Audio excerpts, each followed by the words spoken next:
Viewers, welcome to my channel Math Love. সবাই কেমন আছো? আশা করি সবাই ভালোই আছো। অনেকদিন পরে আবার ভিডিও করছি। তো আমরা এতদিন ক্লাস 9-10 বিভিন্ন টপিক সম্বন্ধে আলোচনা করছিলাম। লাস্ট আমি ক্লাস 10 ত্রিকোণমিতির অনেক ভিডিও দিয়েছি। তো এবারে আমার যে ভিডিওগুলো হতে চলেছে সেগুলো 11-12 স্টুডেন্টদের জন্য খুবই উপকার হতে চলেছে। তার কারণ আমি 11-12 যে দুটো মেন পরীক্ষা হয়, একটা WBJEE এবং JEE মেন্স, এই দুটো পরীক্ষার জন্য তোমাদের ম্যাথামেটিক্সের প্রিপারেশন করাবো। তোমরা যদি আমার ভিডিওগুলো ঠিকঠাক ফলো করো তাহলে তোমাদের অনেকটাই উপকার হবে। তাছাড়াও আমরা যে এখানে করতে গিয়ে যেভাবে পড়বো আমরা, তো আমি অনেক কনসেপ্ট তোমাদেরকে দেওয়ার চেষ্টা করবো, যে আমাদের যে ম্যাথামেটিক্সগুলো আমরা করবো, প্রত্যেকটা চ্যাপ্টার করবো, তার পিছনে কনসেপ্টটা কি, সেই কনসেপ্টটা তোমাদের ক্লিয়ার হবে। অতএব এইচএস এক্সামের জন্য তোমাদের কিন্তু অনেক হেল্প হয়ে যাবে। যারা ওয়েস্ট বেঙ্গলের আছে তোমাদের এইচএস এক্সামের জন্য অনেকটা হেল্প হয়ে যাবে।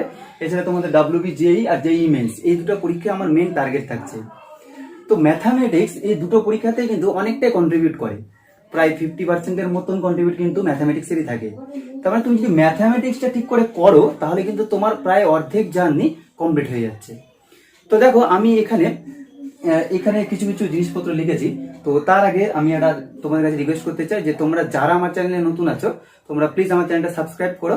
আর যারা 11-12 আছে এবং WBJEE এবং JEE মেন্সের জন্য প্রিপারেশন করতে চাও, তারা আমার ভিডিওগুলো রেগুলার দেখো, তাহলে দেখবে তোমাদের অনেক হেল্প হবে। তো দেখো, আমি যেটা বলতে চাইছি যে ম্যাথামেটিক্স এর অনেকগুলো টপিক আছে, অনেক সিলেবাস আছে। 11-12 এর মধ্যে হিউজ সিলেবাস আছে। তার মধ্যে থেকে আমি বেশ কিছু টপিক নিয়ে নিয়েছি, 11 থেকে কিছু নিয়েছি, 12 থেকে কিছু নিয়েছি। এই টপিকগুলোই আমরা ধীরে ধীরে করব। বাকিগুলো কি দরকার নেই? বাকিগুলো দরকার আছে। তুমি যদি এইগুলো ঠিকঠাক করো না, তাহলে তোমার অনেকটা নাম্বার তুমি এইগুলো থেকেই গেইন করতে পারবে। বাকি যদি তোমার তারপর ইচ্ছে হয় তো তুমি করবে, ঠিক আছে? তো আমি এখানে বলছি, দেখো, ক্লাস 11-এ যেমন আমি ফার্স্ট একটা টপিক তুলেছি, সেটা হচ্ছে সেট রিলেশন ম্যাপিং, সেট সম্বন্ধ এবং চিত্রণ বা অপেক্ষক। নেক্সট কমপ্লেক্স নাম্বার বীজগণিত পাঠে আছে। জটিল রাশি, নতুন একটা জিনিস, খুব সুন্দর কনসেপ্ট, আমরা ধীরে ধীরে করব। তারপরে কোয়াড্রেটিক ইকুয়েশন, দ্বিঘাত সমীকরণ। নেক্সট ম্যাথামেটিক্যাল ইন্ডাকশন, গাণিতিক আরোহণ পদ্ধতি। LCD, limit, continuity, differentiation. এখান থেকে কমপ্লেক্স নাম্বারটা খুবই ইম্পর্টেন্ট একটা টপিক, এবং এই এলসিডিটা খুবই ইম্পর্টেন্ট একটা topic for HS exam and for both those exam. Okay, তারপরে সিকোয়েন্স সিরিজ, এটাও একটা খুব সুন্দর টপিক। আর ট্রিগোনোমেট্রি, তো আমরা না ট্রিগোনোমেট্রিটাকে লাস্টের দিকে কেন রেখেছি 11-এর দিকে, তার কারণ হচ্ছে ট্রিগোনোমেট্রিতে হিউজ পরিমাণে আছে। তোমরা জানো ক্লাস 11-এ যারা উঠেছো তারাও দেখতে পারো, বা 12-এ যারা পড়ছো তারাও দেখেছো, প্রায় 9খানার মতন চ্যাপ্টার আছে, অনেক হিউজ, অনেক সূত্রের ব্যাপার আছে। তো তার থেকে এই জিনিসপত্রগুলো করাটা না অনেকটা সোজা 11-এর। তো আমরা এই 5টা টপিককে, এখানকার এই 5টা টপিককে বেশি গুরুত্ব দেবো ক্লাস 11-এ। যেহেতু 12 থেকে না বেশিরভাগ কোশ্চিন আসে, তো তবু 11-12 মিলে যেহেতু পরীক্ষাটা হয়, এই দুটো পরীক্ষা, তো এই 5টা টপিককে খুবই গুরুত্ব দেবো। তাছাড়াও এই দুটো টপিক করবো। এছাড়াও 11-এ আরো অনেক জিনিসপত্র আছে, তো সেগুলো তোমরা করতে পারো, যেমন স্ট্রেট লাইন, সার্কেল, এগুলোও আছে। তো এই 7টা টপিক আমি 11 থেকে বেছে নিয়েছি, যেগুলো আমরা ধীরে ধীরে করবো। আর 12 থেকে যে কটা টপিক এখানে লিখেছি সবগুলো এবং খুব ডিটেলস এবং খুব ভালো মতন আমরা করবো। কারণ এই 12 মানে হচ্ছে আমাদের এইচএস এর সিলেবাস হচ্ছে, এবং এগুলো থেকে আমাদের খুবই বেশি পরিমাণে কোশ্চিন আছে। যে 7টা টপিক আমি লিখেছি এখানে, ফার্স্ট ম্যাট্রিক্স এন্ড ডিটারমিনেন্ট, খুবই ইজি এবং খুবই নাম্বার গেইন একটা চ্যাপ্টার। তো খুব সুন্দরভাবে আমরা ম্যাট্রিক্স ডিটারমিনেন্ট করবো। এরপরে আবার এখানেও এলসিডি আছে, লিমিট, কন্টিনিউটি, ডিফারেন্সিয়েশন। লিমিট অন্তর্কলেজের ব্যাখ্যা, কন্টিনিউটি মানে সন্ততা বা অবিচ্ছিন্নতা, আর ডিফারেন্সিয়েশন মানে হচ্ছে অন্তর্কলেজের ব্যাখ্যা। এই 3টা চ্যাপ্টার এখানেও 12-এও কিছুটা আছে, 11-এ কিছুটা আছে, 12-এও কিছুটা আছে। তো এই 12-এর এই পার্টটা আরো বেশি ইম্পর্টেন্ট এখান থেকে, কারণ অনেক বেশি নাম্বার আছে। আর সবচেয়ে ইম্পর্টেন্ট টপিক যেটা ক্লাস 12-এ, সেটা হচ্ছে ইন্টিগ্রাল ক্যালকুলাস, ইন্টিগ্রেশনের পার্টটা।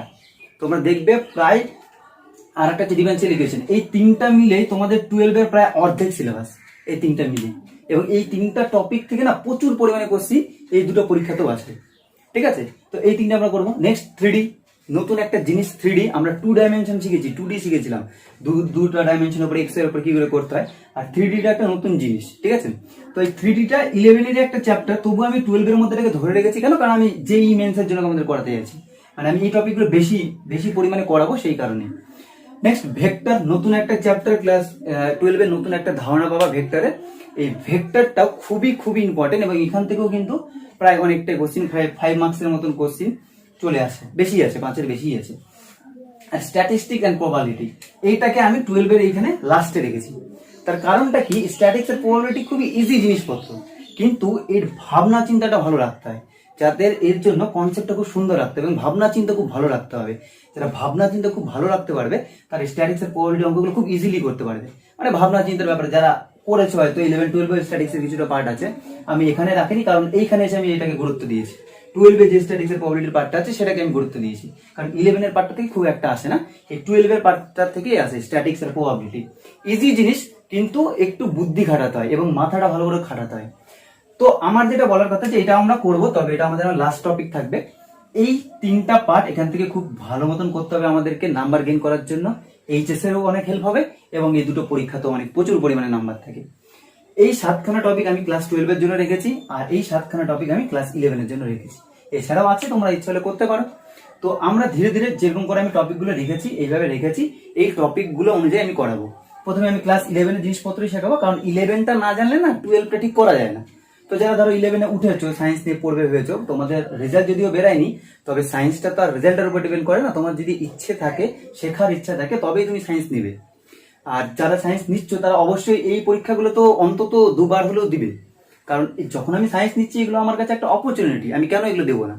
তো তাদের তো এই প্রিপারেশন গুলো অবশ্যই করা উচিত, এবং তার জন্যই আমি একদম 11 থেকে শুরু করছি, কারণ যারা একদম প্রথম বিগিনার আছো তাদেরও হেল্প হবে, এবং যারা 12 পড়ছো তারা হয়তো 11 টপিক গুলো ভুলেও গেছো।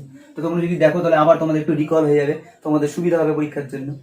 তো এই আমরা এই টপিক গুলো ধীরে ধীরে আলোচনা করব। আমার নেক্সট ভিডিও আসবে সেট রিলেশন ম্যাপিং এর উপর, ঠিক আছে?